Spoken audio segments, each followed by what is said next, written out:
원장님 잘생긴 비결이 뭐예요? 나? 턱보톡스. 안녕하세요. 치과에 대한 궁금증을 말이 되게 풀어드리는 말이 되는 박원장 구강외과 전문의 박민우입니다. 여러분, 보톡스 치료에 대해서 많이 들어보셨죠? 일반적으로 보톡스 하면 피부과나 성형외과에서 하는 미용 시술로만 생각하는 분들이 있을 텐데요. 치과에서도 치료 목적으로 보톡스 시술을 합니다. 치과에서는 보톡스로 이갈이 치료를 할 수 있는데요. 수면용 마우스피스만으로 이갈이가 감당되지 않았던 분들, 이 영상 집중해주세요. 보톡스가 이갈이 해결에 어떤 도움을 주는지, 어떻게 시술받아야 효과적인지 알려드리겠습니다. 구독, 좋아요, 알림 설정까지 부탁드립니다. 이갈이는 특별한 목적이 없이 위아래 이를 꽉 물고 치아끼리 갈아대는 그런 행동을 이야기하는데요. 이갈이가 주로 자는 동안 나타나는 경우가 대부분이지만 낮 동안에도 자기도 모르게 이갈이를 하는 사람도 있습니다. 이를 막 갈아서 소리가 나는 것만을 이갈이로 보지는 않고 평상시 집중할 때 이를 꽉 깨무는 것도 이갈이의 일종이거든요. 이갈이가 반복이 되면 크게 세 가지가 나빠질 수 있습니다. 첫째로 같이 사는 가족이나 배우자와의 사이가 좀 나빠질 수 있겠죠. 혼자 살 때는 본인이 이갈이가 있는 줄 모르고 사셨다가 결혼하고 나서 알게 되었다는 분들도 많으신데요. 우리 코골이도 주위 사람의 수면을 크게 방해하는데 배우자가 코를 고는 분들 얼굴을 돌려도 보고 코를 막아도 보고 가볍게 터치해서 깨워봤던 경험들 있으시죠? 이갈이가 코골이만큼이나 소리가 클 수 있고 오히려 코골이보다 이갈이 소리가 더 약간 소름 끼쳐 하는 분들도 있어요. 둘째로는 치아가 많이 나빠집니다. 우리가 이를 꽉 물 때 힘은 생각보다 아주 큰데요. 무의식적으로 자면서 무는 힘은 더 커서 치아가 많이 닳아지거나 심하면 금이 가고 부서질 수도 있습니다. 또 우리가 무엇을 씹거나 침을 삼킬 때 치아는 주로 세로 방향으로 아주 짧은 시간 동안만 힘을 받는데요. 이 때문인지 우리의 치아와 잇몸은 이러한 힘에만 잘 견딜 수 있는 구조로 되어 있습니다. 하지만 이갈이는 이것과 정반대로 주로 가로 방향으로 또 긴 시간 동안 압력이 가해지는 행위라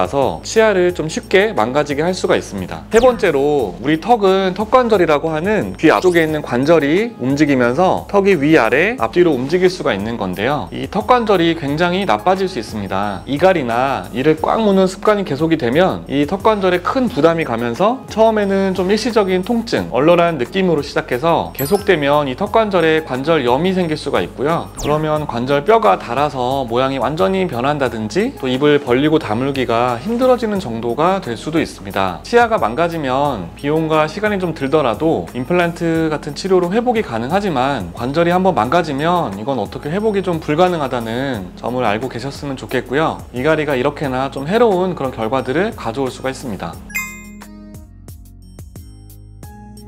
이렇게나 문제가 많은 이갈이, 그럼 이를 가는 원인이 도대체 뭘까요? 원인을 알아야 근본적으로 고칠 수 있지만 안타깝게도 아직 이갈이의 정확한 원인이 밝혀지지는 않았습니다. 피로가 좀 누적되거나 깊은 잠에 빠지지 못하면 이갈이가 생길 수 있는데요. 심리적으로 좀 불안하거나 스트레스 지수가 높을 때도 치아를 꽉 물거나 갈 수 있습니다. 우리가 아주 중요한 일을 앞두고 이를 갈고 준비했다 이런 말이 있잖아요. 긴장하거나 마음의 부담이 클 때 말 그대로 이를 갈 수가 있고요. 우리가 스트레스가 만병의 근원인 건 알지만 스트레스 또 안 받고 싶다고 해서 우리가 안 받을 수 있는 건 아니잖아요. 이렇게 본인이 치아를 간다고 인지를 하더라도 또 원인을 알 것 같아도 단기간에 고치기는 쉽지가 않습니다.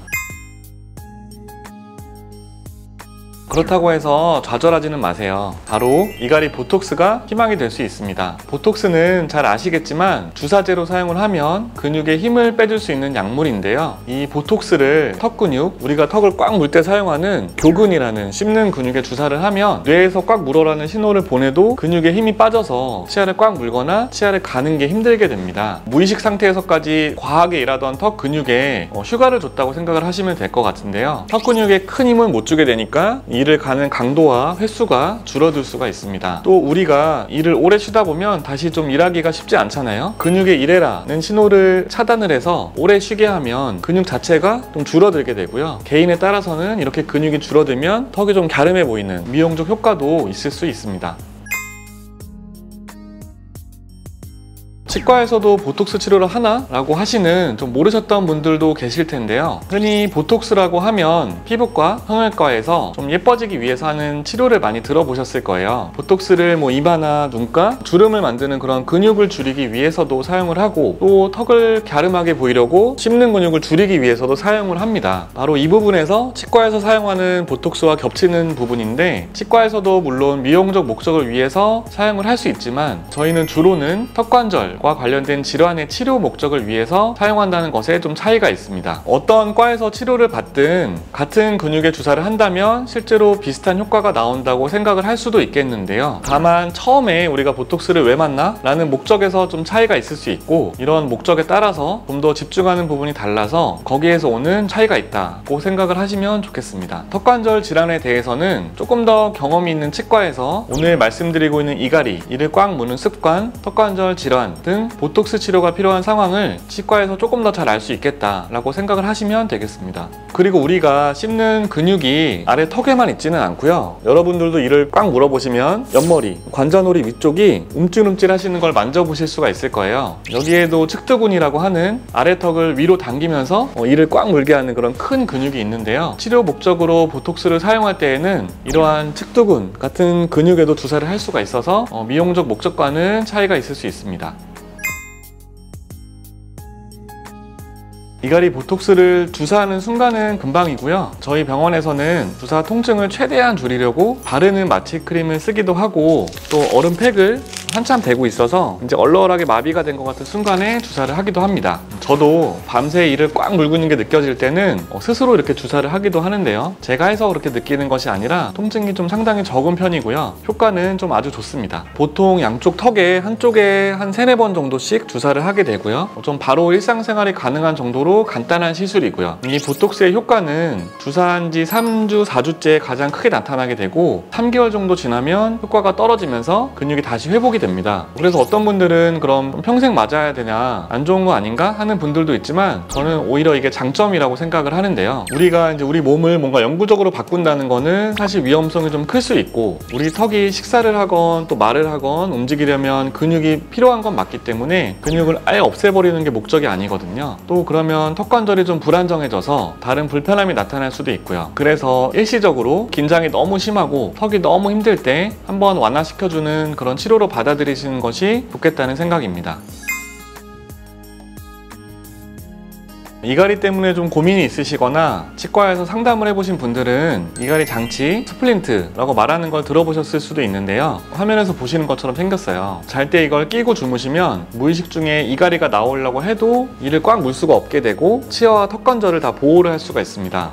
그러면은 좀 푹신푹신한, 좀 말랑말랑한 걸 물면 더 보호가 되는 거 아닌가? 라고 생각을 하실 수도 있는데요. 우리 몸이 또 그렇지가 않아서요. 약간 말랑말랑한 재질의 장치를 끼면 그걸 음식처럼 더 막 씹으려고 반응한다는 연구 결과가 있어요. 그래서 장치는 딱딱한 형태를 쓰는 것이 좋고, 치아에 해가 되지 않게 딱 맞아야 돼서 본을 정확히 떠서 만드는 게 좋고, 또 전체의 치아에 좀 골고루 닿아야지 한도 치아만 닿다 보면 무리가 될 수 있으니까 계속 이제 쓰면서 조정하는 게 조금씩 필요하고요. 결론적으로는 이갈이 장치는 꼭 치과에서 개인의 맞춤으로 제작을 해야 한다는 것을 기억해 주시면 좋겠습니다.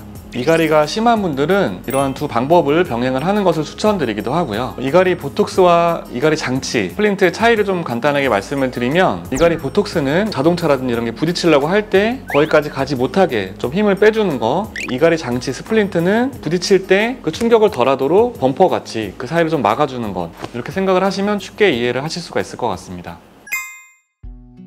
오늘은 좀 아직 많은 분들이 알지 못할 수도 있는 이갈이 보톡스에 대해서 말씀을 드렸는데요. 앞으로도 여러분께 도움이 되는 정보들로 쏙쏙 뽑아올 수 있도록 하겠습니다. 끝까지 시청해주셔서 감사하고요. 다음 영상도 기대해주세요. 지금까지 치과 상식을 말이 되게 풀어주는 말이 되는 박원장 구강외과 전문의 박민우였습니다. 감사합니다.